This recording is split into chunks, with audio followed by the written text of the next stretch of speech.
That is an unbeatable price when it comes to theme park food. I mean, I don't even think you can get a slice of pizza with no drink at a Six Flags park for that much money. Good morning, everybody. It is June 4th, 2020, and today we're going to Phantasialand.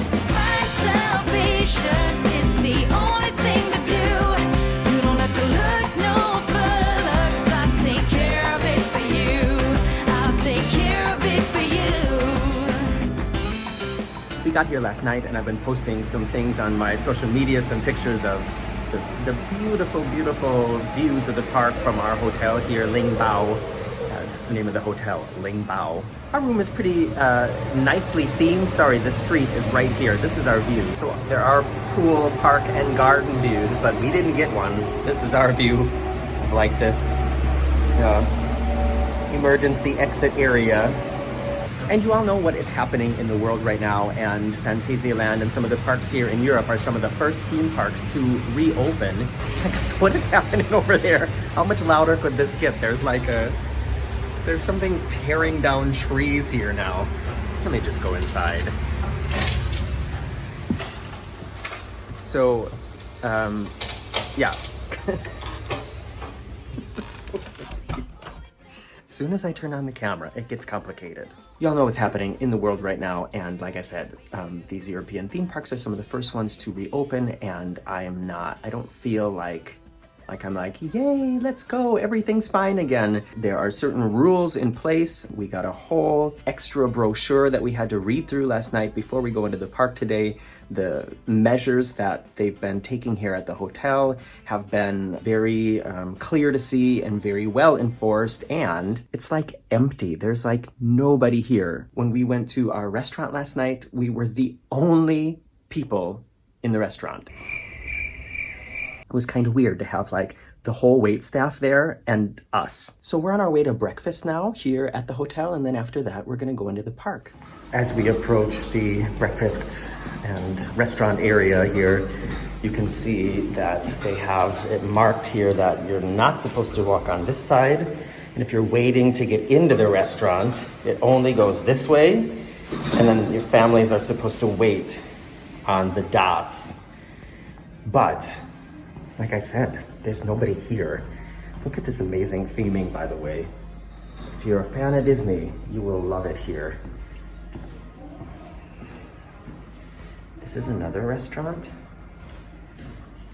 And around the corner here is then where breakfast is today.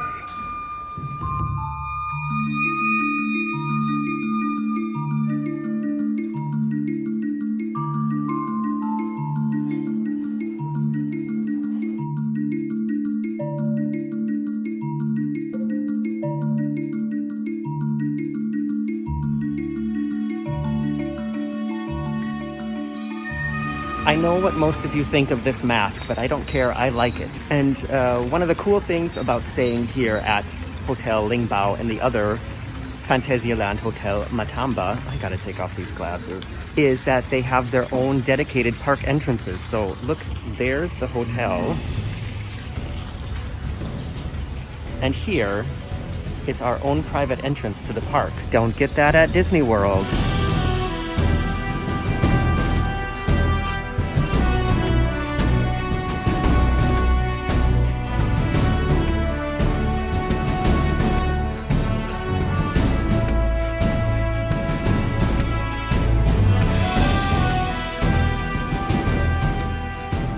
We started the morning on the park's most popular roller coaster, Taron. This ride is insane. Not only is it like a spaghetti bowl of track all packed into a small area of rocks, canyons, and waterfalls, but it also uses electromagnetic propulsion to launch the train down the track at 2 different moments. So just when you think, okay, it's almost over, you turn the corner, drop into a trench, and get sucked back down the track at 70 miles an hour to fly up next to a waterfall. The layout crosses over itself so many times, and it's like the epitome of how much roller coaster can you fit into a small area.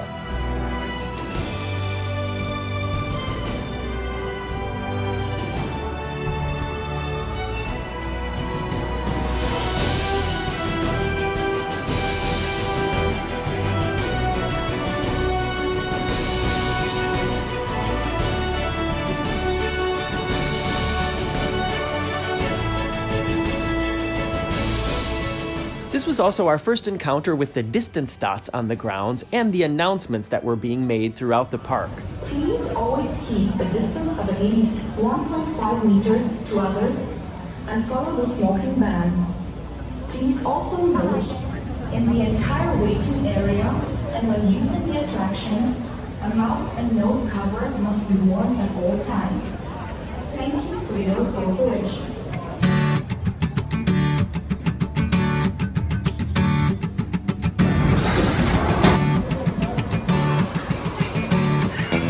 Next up was the Colorado Adventure Mine Train Coaster. Disney fans will notice some striking similarities to the wildest ride in the wilderness, but this ride is longer and faster and wilder. Interesting fact, for a long time it was called the Michael Jackson Thrill Ride and was kind of sponsored by Michael. If you want to hear more details about that, check out my Alone in a Theme Park video where I tell you everything I know about that story. This coaster also winds through mountains and has several crisscrosses with itself and other attractions, and even though the ride is wilder than Big Thunder Mountain, the theming is not as seamless as the Disney favorite. This was also the first of many times we saw them stopping the ride to clean the trains.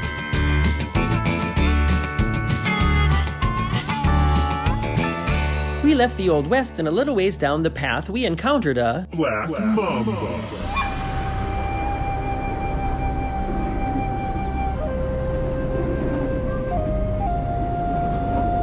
If you dare to board this beast, you must descend down, deep down, like down hundreds and hundreds of stairs to reach its dark lair.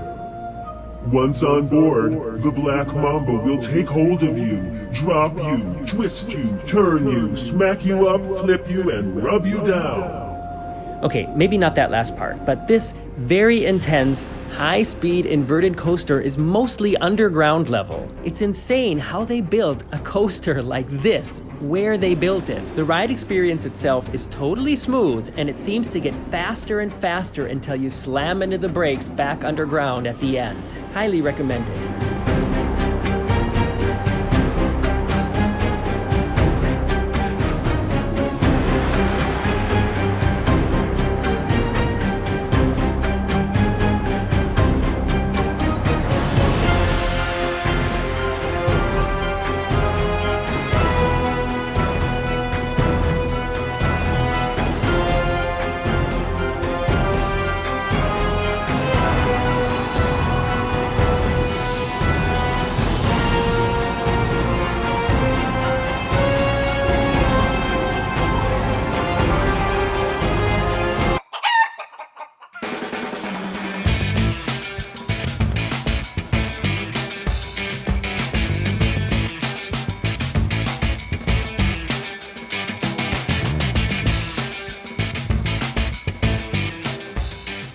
The park also has a Main Street style area themed to Old Berlin, and the flagship attraction of this area is called Maus au Chocolat, where riders help a desperate pastry chef clear his kitchen of an ever-growing rodent population. My Disney World fans will be intrigued to know that this ride, similar to Midway Mania or Toy Story Spin, is actually, in my opinion, better than the Disney versions. Better story, smoother ride, and big, real-life practical sets in the transitions between game elements. Sorry Disney, but this is one thing that Phantasialand is definitely doing better. Phantasialand has many really great things going for it, and I think the main reason why it's not more well known is simply because it's in the middle of Germany. If this park was in southern Florida, it would be a hit. We're not done yet. I just want to give you a quick look around some of the other areas of the park before we get back to the park's three other really main headline attractions: River Quest, Mystery Castle, and the amazing Chiapas. Stick around, you don't want to miss these.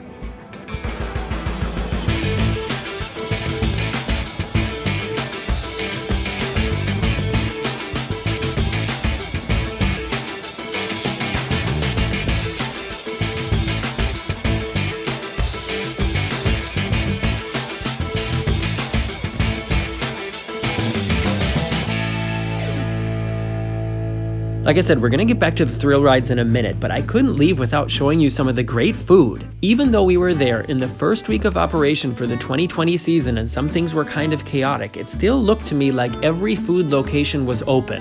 And there was quite a variety of tasty treats. I mean, if you just want schnitzel and bratwurst, you can get that too. But there was also focaccia and burgers and gelato and tapas and churros and on and on. Check it out.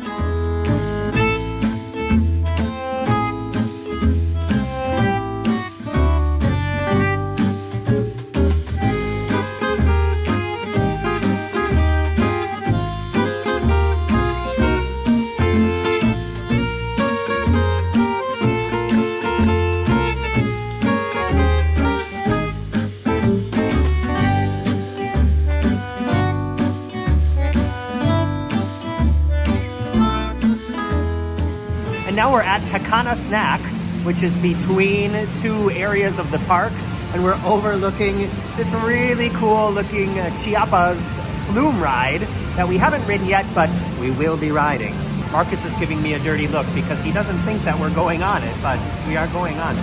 For lunch, I got a falafel burger with fries and a drink, and it was only €8. That is an unbeatable price when it comes to theme park food. I mean, I don't even think you can get a slice of pizza with no drink at a Six Flags park for that much money.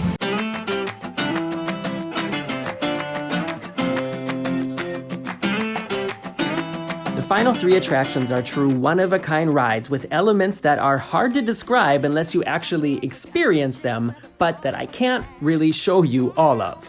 Back in the far corner of the park is Mystery Castle. Imagine a mix of a walk-through haunted house and an indoor free-fall ride where the free-fall tower has been split in the middle and turned inside out, so the track is on the walls and the riders are all facing each other. Yeah, I've never seen anything else quite like this, and the building itself is crazy.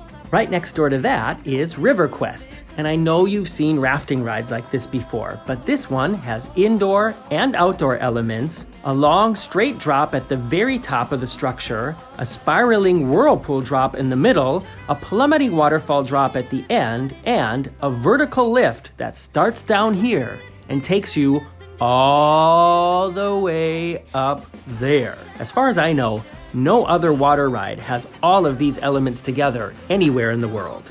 And speaking of water rides, the park's Chiapas Flume is longer and crazier and more fun than just about any other water ride I've ever ridden. I think it has like 8 lift hills. You go up, drop down, turn around, drop down backwards, go up again, drop down again, turn around, go through a dark ride area with dancing animatronics, drop down again, and then there's a shocking moment where the entire boat moves sideways before going up again for the really big drop at the end. I loved it, and even though it was freezing cold and raining, I still had to ride it twice.